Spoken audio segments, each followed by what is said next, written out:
I guess there's only one way to find out. Let's do it to it, right? 5, 4, 3, 2, 1, 0. All engine running. Liftoff. We have a liftoff. Do you ever just feel like the basketball gods are waiting to see if you'll flinch? Because the Knicks, they're standing on the edge again. From up 3-1, fans already planning how to get their finals tickets to getting smacked in the mouth. Brunson fouls out, and now it's a must-win Game 6. We're packing our bags for Boston. You got Tatum out. Porzingis can't even function, and the Celtics still ran us out of the building. If the Knicks don't finish this Friday night, energy in this area, oh boy. So while the East scrambles and other series shake out, Dallas gifted the number 1 pick in the lottery that I swear totally wasn't rigged. And still, by the way, if that's not enough, guess what else we got this week? Subway Series time. Soto coming home. Well, not home anymore. Judge, Lindor, Pete, Mets, Yankees, all eyes on New York, baby. Just the way we like it. Although we got some fans treating this series like it's the World Series. Hate to break it to you. The contract's for 15 years, guys. And the Mets are better than the Yankees. Don't worry, we'll get into it. Last but not least, NFL schedule got dropped this week, or really, I should say, leaked all over Twitter. So if you sat through that whole televised rollout, you got way too much free time on your hand. I mean, you're watching Schefter break down Chiefs bye week like anybody cares.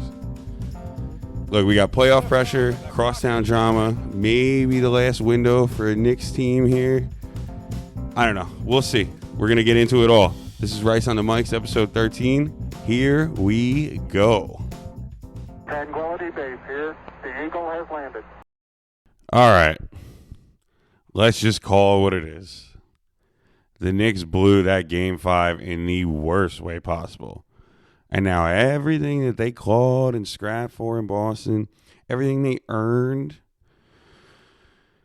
well, now it's suddenly crashing back on the table like someone's slamming a domino. Brunson fouls out for the first time in the season, and surprise, surprise, Big Cat found himself in early foul trouble.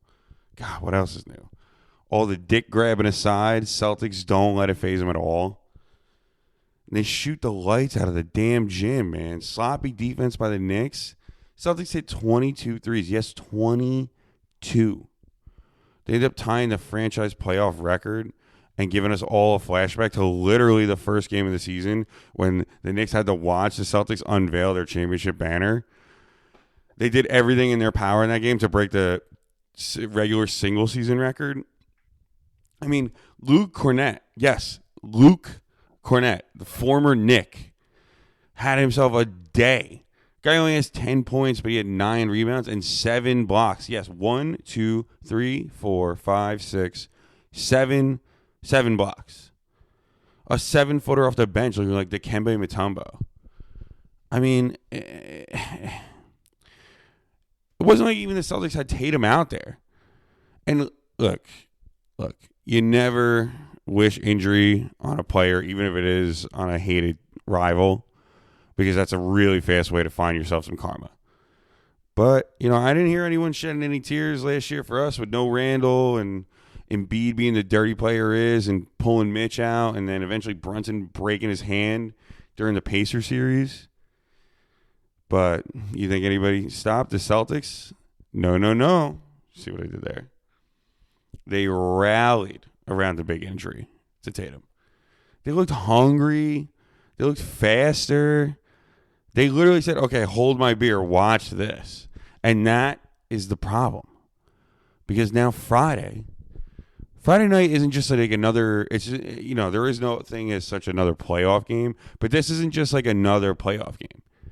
So instead of stepping on the throat and finishing it when you had the chance, now it's become the game Friday night. Okay? If the Knicks lose at home, which, God, they've religiously haven't been able to close out at home. The Garden apparently is the mecca of basketball for everybody except the Knicks.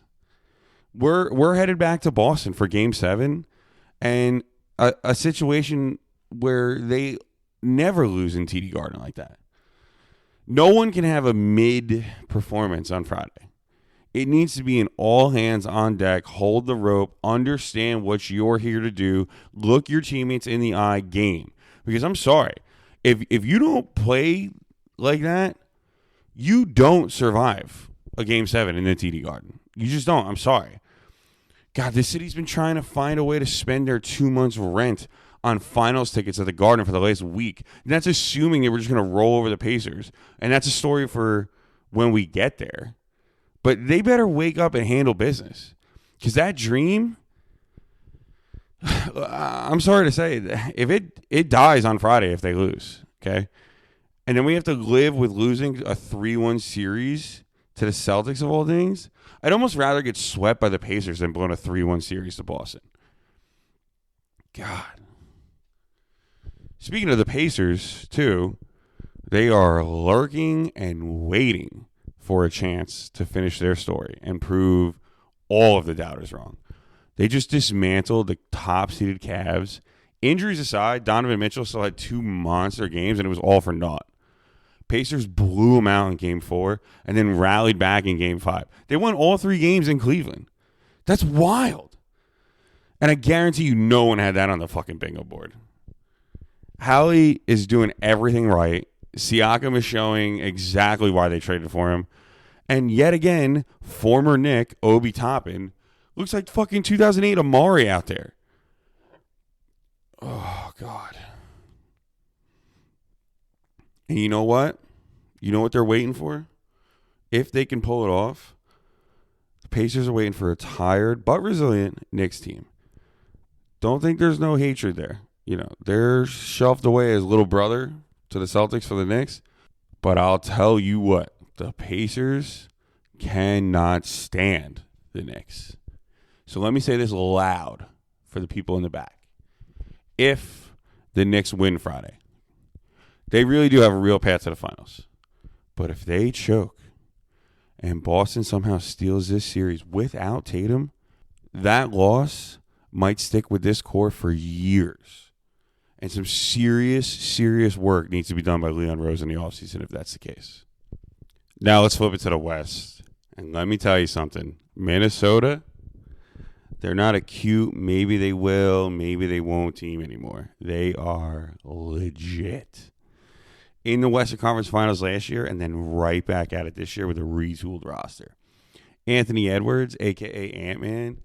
Yeah, he's got that nickname for a reason because he is him. Whew! And something no Knick fan wants to see, and they hate to believe, but it is real. Randall has fully embraced his role as second fiddle, which was most of the reason that they moved him in the first place for Big Cat, because they thought that him and Brunson wouldn't be able to work together. But sure, it works in Minnesota. Connolly's shown he's one of those players that just is ageless. And Rudy Gobert is finally doing Rudy Gobert things. They blew out Golden State 4-1, and they never even blinked. That's the team that had some scars from last year.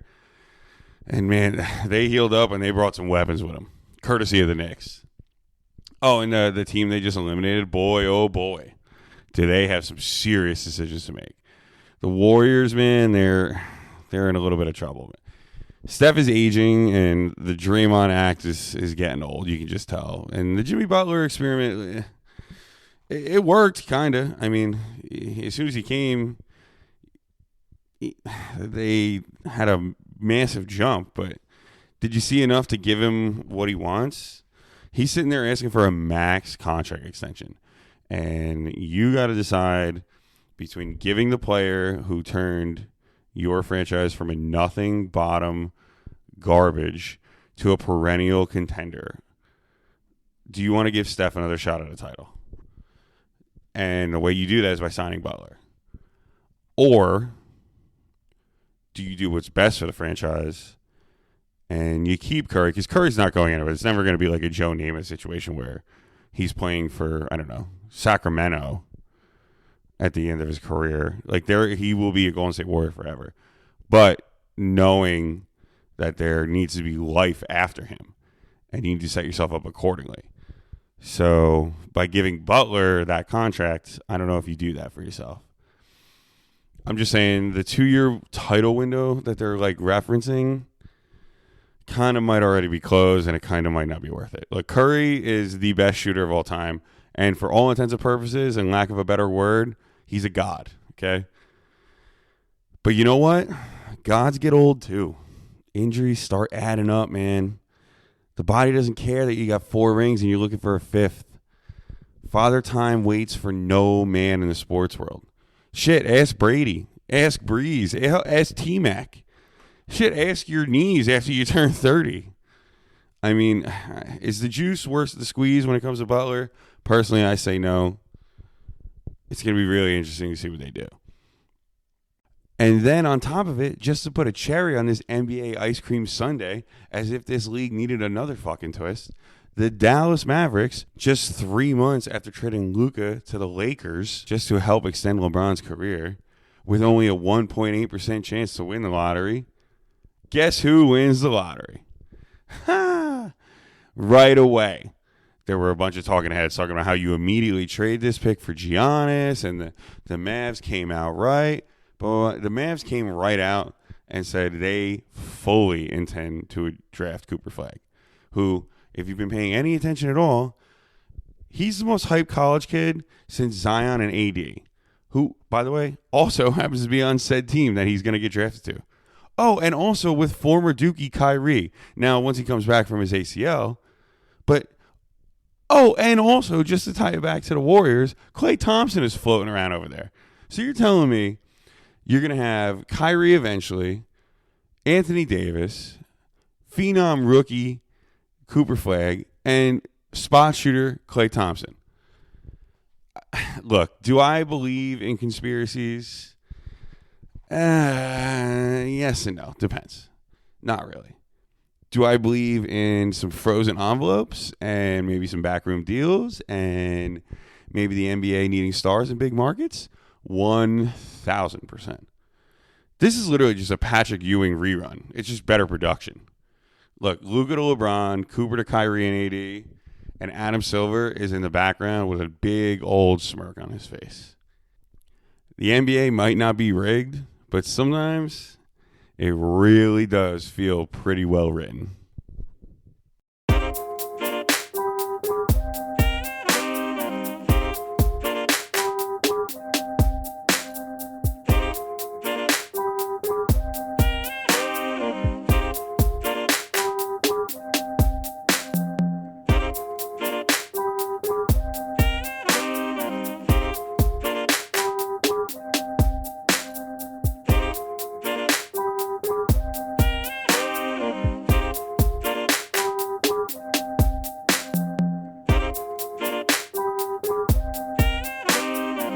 So here we are, first Subway series of the year, and for some reason, all the talking heads on ESPN, everyone on WFAN, hell, half the entire city is trying to crown the winner of the Juan Soto sweepstakes based upon what?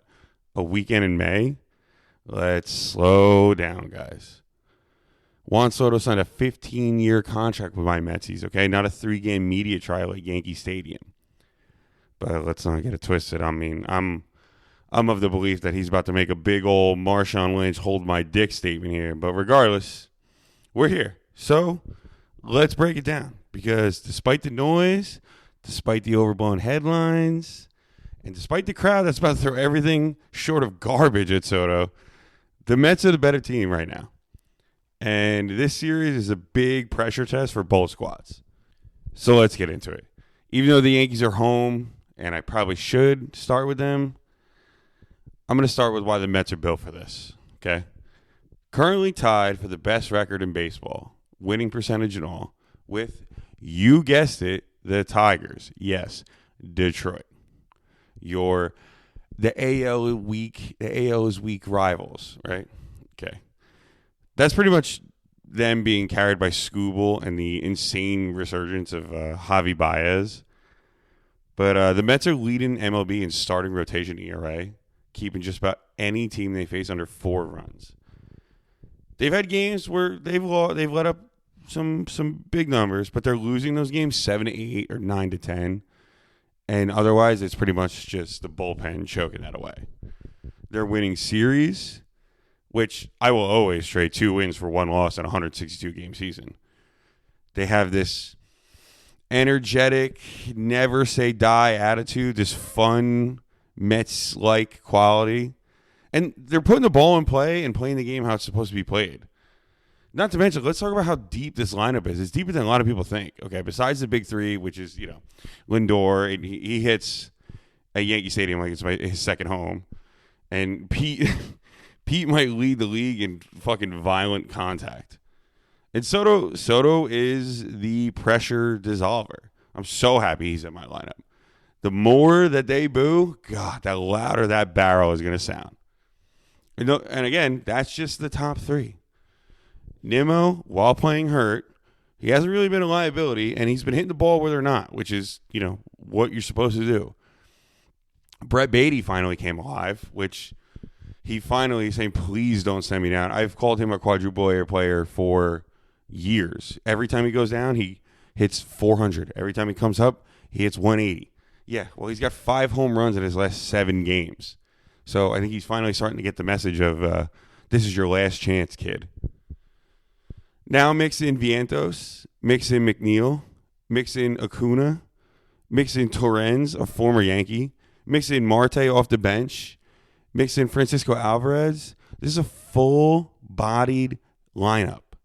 They can strike anytime they want. When I watch this team, I never, ever feel like we're out of it. Down 3, 4, I don't care. They're ready to come back. It's the best.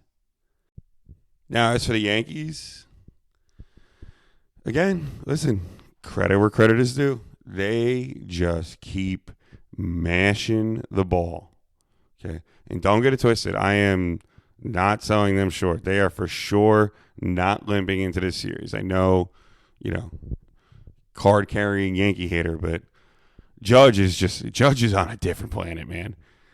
400-plus average over the last 10 games, 5 home runs, 10 ribbies. He's reached base multiple times in 33 out of 43 games.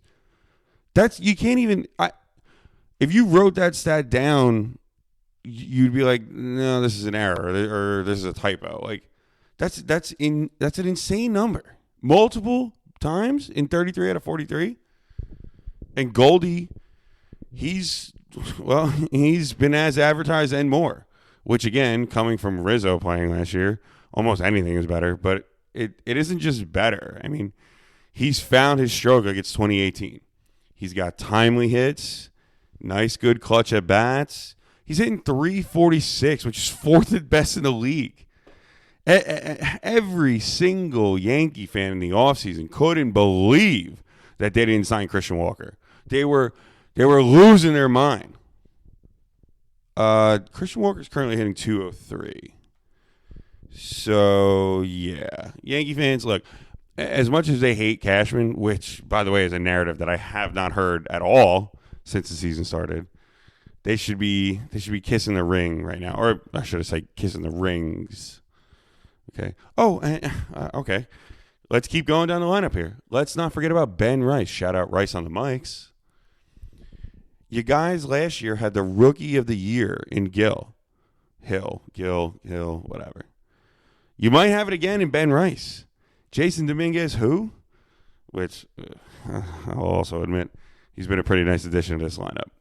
But Ben Rice, a grand slam, 5 doubles. I mean, he's not just a placeholder in this lineup. The guy is he's a solid player with a super high ceiling. All in all, look, this is a Yankee lineup that scores, man. And that's even when they lose. I think last weekend they lost the game 10-12, which that's probably more of a story for the bullpen. But the question right now is, can they do it against elite starting pitching? Because make no mistake, I don't care what the narrative is. I don't care what anybody says, that the Mets don't have an ace. Yeah, you're right, actually. The Mets don't have an ace. They got 5 of them. And that's exactly what the Mets are going to be throwing at them this weekend. So, on that note, let's dive into the pitching matchups.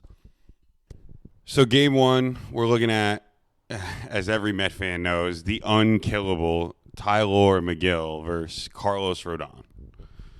Rodon is like solid, no doubt. He's also, He's also known to get rattled pretty quickly with some traffic on the bases. The crowd's super loud in the big moments. That's the kind of stuff that makes the heartbeat jump a little bit. And one thing for sure the Mets thrive at is grinding at-bats. They foul pitches off. They force mistakes. Making a pitcher use their bullets, which Rodon definitely has struggled with, is the key to getting that game won. And look, so if McGill can keep the ball down and he can give the Mets a, good 5-6 innings, which, in all fairness, has been the big knock on the Mets pitching staff. They can't get out of the fifth. They can't get out of the sixth. But you know what? Even if that's the case, my bullpen has been able to hold it down. I'm not winning these games fucking going through a fifth and then just hoping, getting Peanut Boy to throw some innings here. Okay? The bullpen's been pretty strong too. So, game one, we'll see if Rodon keeps his composure. We'll see if McGill doesn't get roughed up. It's up in the air. Now on to game two, though. Griffin Canning versus Clark Schmidt. Everybody loves a success story, right? Good success story. How about Griffin Canning was statistically the worst starting pitcher in baseball last year?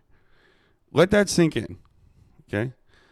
And now fast forward to this year, the Mets pitching lab has turned this kid into a monster, okay? He's rocking a sub-3 ERA, and it's one of the sharpest turnarounds in the league. Honestly, a smart bet would be to put in comeback player of the year for him. He's found his command. His changeup has been lethal, man. Watching guys wave at this thing is so funny, to be honest with you. He gets double plays and groundouts when he's needed, but the most important thing is that Cannon has looked confident. And that's the key to baseball. Getting out of your own head, knowing that you can do it, knowing you've done it before, and being able to execute on it. Look, I'm sorry to gush, but even Yankee fans, you gotta appreciate that. That's not just a comeback. I mean, if he keeps this up and turns his career around like this, at some point he's gonna look at the back of his baseball card and go, "What the fuck was I doing that one year?" And look, as for Schmidt, look, he's been fine, I guess. His ERA is hovering 5. But, when your lineup hits how they do, you can kind of get away with it. But this Mets lineup doesn't chase much in the zone, man. And if you miss over the plate like he's been known to do, they'll make you pay for it. So, game 2. I'm going to call it now. I'll say game 2 goes to the Mets, okay? Game 1 we'll leave up in the air. Game 2 to the Mets. So, all right, let's say Rodon gets game 1. Now we go to the rubber match. And this, last but not least, is the big ticket matchup. The big old lefty, David Peterson, versus the new ace in town, Max Fried.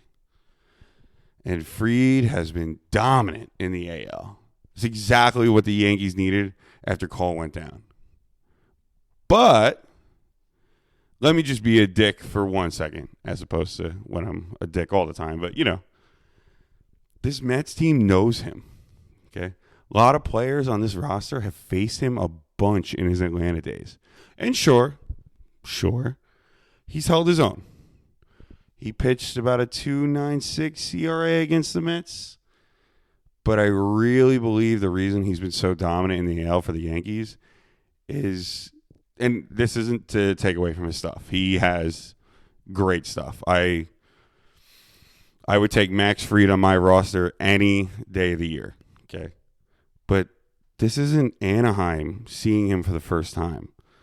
This is a Mets lineup that understands his rhythm, his delivery, the movement, knows how the ball spins. And again, they haven't crushed him over the years, but they've never looked lost either. So, I don't know, just some food for thought there. It should be a fair fight. And going into Sunday Night Baseball, if it's 1-1 on the series and this is the rubber match, if Peterson keeps locating and throwing some nasty stuff at some of the lefties in the lineup, it might tilt blue and orange this weekend. We'll see. So what does this series actually mean? Well, in the grand scheme of things, it really doesn't mean much record-wise. But it kind of also means a lot. Look, it's not about crowning the winners of a free agent signing, but bragging rights in this town are a big thing, man. From Jets to Giants, Rangers to Islanders, Knicks to Nets, which, I mean, look, we all know there's no competition there, but Mets and Yankees bragging rights, that's a horse of a different color. And it's one you can call upon until they meet again on the 4th of July, and then you can call on till the next year when they play again, because whoever wins this series, if they tie 3-3 in this series, it's a possibility. But if you come out the victor of this season-long 6-game series, you have bragging rights until next year. Here's what it's about. It's about Soto shutting up 40,000 hecklers with the flick of a bat. It's about Judge continuing this MVP campaign that we might never see again and performing on a national stage of showing why he's the best hitter in the league. It's about the young kids in Beatty and Acuna and Ben Rice and Jason Dominguez showing that they can live up to the pressure of a big situation. And it's about the pitching on both sides. Seeing if they can keep their composure and seeing if this Mets rotation can hold one of the loudest lineups in the league under 4 runs. So again, look, in the grand scheme of things, not to repeat myself, but for baseball and for people watching casually, it's just another crosstown, cool game to tune into on Sunday nights. Maybe a little water cooler fodder to tell your asshole friend at work, hey, did you see the Mets and Yankees game? But for New Yorkers, it might not just be the start of another Subway series. This could maybe start the conversation again of the little brother, big brother bullshit. This could be a message to the other side of the bridge of either, hey, pipe down, kid, or hey, fuck you, we're here to play. So look, it's not about legacy. It's not about the Soto sweepstakes, but for 3 nights in May, yeah, it kind of is everything, actually. So let's play ball, boys.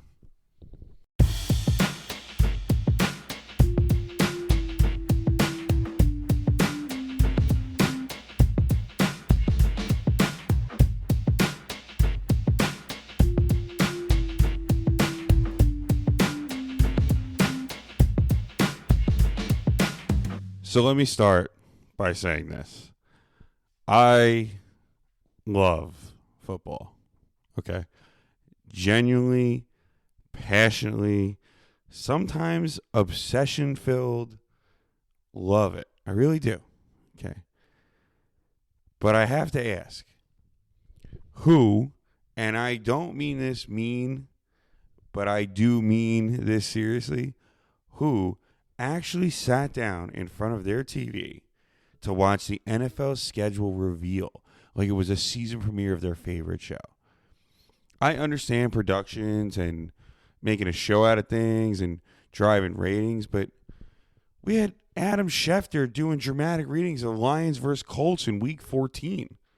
Guys, it's a fucking spreadsheet wrapped in some graphics with a trailer voiceover. And on half of it got leaked all over Twitter. So everybody already knew the important games. The NFL's grip on America's attention span it's almost borderline dystopian. But yet, here I am talking about it on my podcast because, God, we just can't help ourselves. So, let's circle some games, shall we? Nothing really super of note for the Jets besides week 1. They get to open up against the Steelers. And I'll tell you what, that's not just a matchup. That's a revenge spot. Perfect setup for Mr. Justin Fields to walk in and do some damage. Steelers fans, they might not give a shit. They don't care. But You know who does? Fields does.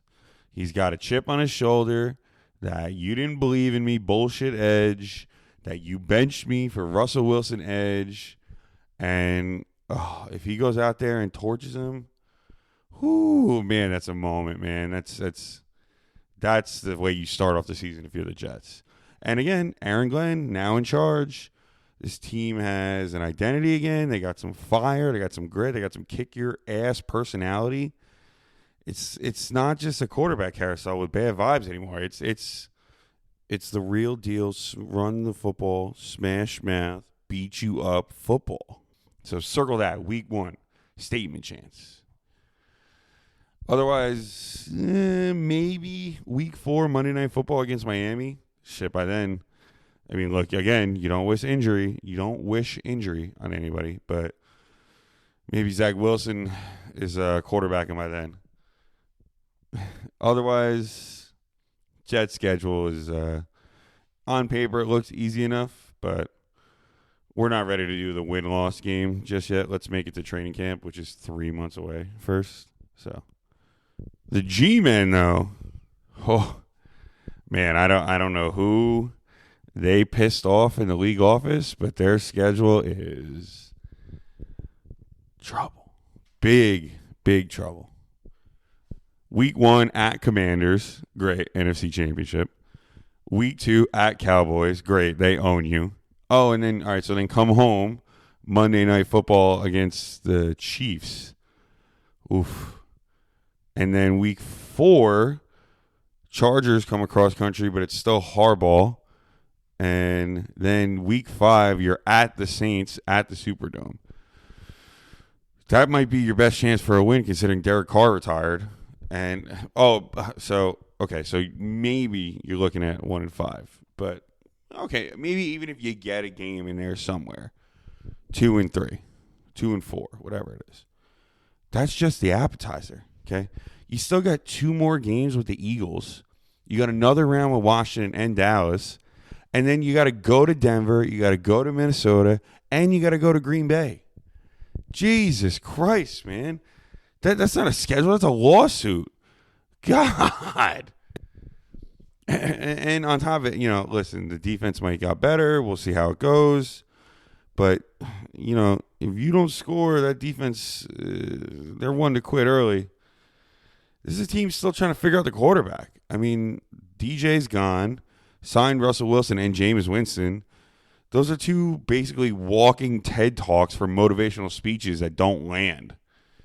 So let's say they start 0-4 again. The fans are going to be screaming for fucking Jackson Dart. This isn't like bounce back year energy. We're coming for you. We play rough football energy. This is like try not to be done by Halloween territory. It's not great, man. Not good at all.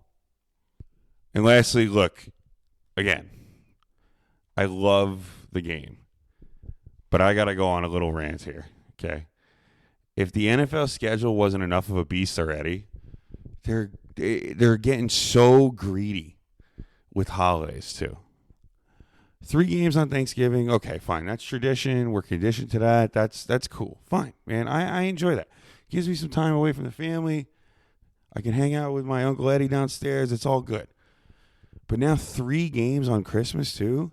And the Lions, who always host Turkey Day, they got to go on the road on Christmas. So that's 2 holidays gone. That's not just the players, man. That's their families. Like, that shit wears on you. I mean, can these players, like, maybe eat a meal with their families? Can they maybe open up some presents with their kids? Oh, and of course, don't forget, you can't miss the game on Black Friday. So instead of, fighting people in stores for a blender that you probably don't need at fucking Walmart, you can go watch 2 guys take each other's head off and order from your TV from the Amazon ads. I mean, at this point, Goodell and Bezos are doing fucking yoga together and trying to decide whose yacht they should take to Rome. And then if that wasn't enough, let's not forget the world tour that's going on. We got 2 games in London, a game in Berlin, a game in Madrid, a game in Dublin, and a game in Sao Paulo. Like, what's next? Where are we headed? I swear to God, soon Goodell and Elon are going to be standing next to each other, and they're going to be announcing kickoff in low gravity at the Verizon Superdome on the moon. Yeah, and you know what the best part and the worst part of this? You know what the worst part of it is? Somehow, some way, the Jets would still be the 9:30 a.m. kickoff, and they would still lose by 10, and there would be a zoomed-in view of Earth in the background of my house, of me in my misery.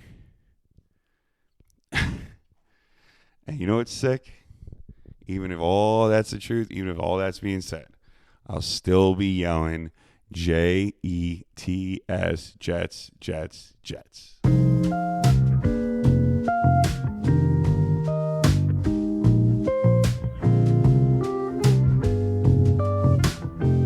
Boy, oh boy, did we cover a lot today. The Knicks are standing on the edge of history or heartbreak. The Wolves are barking. The Mets and Yankees are going to war, and the Mets might actually be the heavyweight in the fight. And the NFL is expanded to every time zone possible. But the theme of the episode today, pressure. How teams handle it, how players wear it, how fan bases feel it in their bones. That's what makes this stuff matter. That's why we love sports. Now, I'll be honest, I didn't hit the promo grind that hard this week. But this episode's got some juice to it. So if you're still here, just know I appreciate you. And tell a friend about it. If you're new, welcome. Happy to have you. And if you've been riding with me, you guys already know the deal. Follow the pod, share it. Tell somebody you know who needs a good sports rant in their life to come take a listen. Bet you they won't be disappointed. And lastly, I just want to take a quick moment here. I just want to say Happy Mother's Day to all the incredible women out there holding it down. And an extra little shout out to my wife. Not just because it's your birthday, which it is. Happy birthday, baby. But because you set me on this path. You believed in me, you believed in this show before it even had a name, before I even had a mic plugged in. You're a big reason that Rice on the Mics even exists. So, to anyone listening, tell someone you love them, spread some good energy in this world. This has been Rice on the Mics, and I'll catch y'all next week. Hold the rope, boys. Let's get it.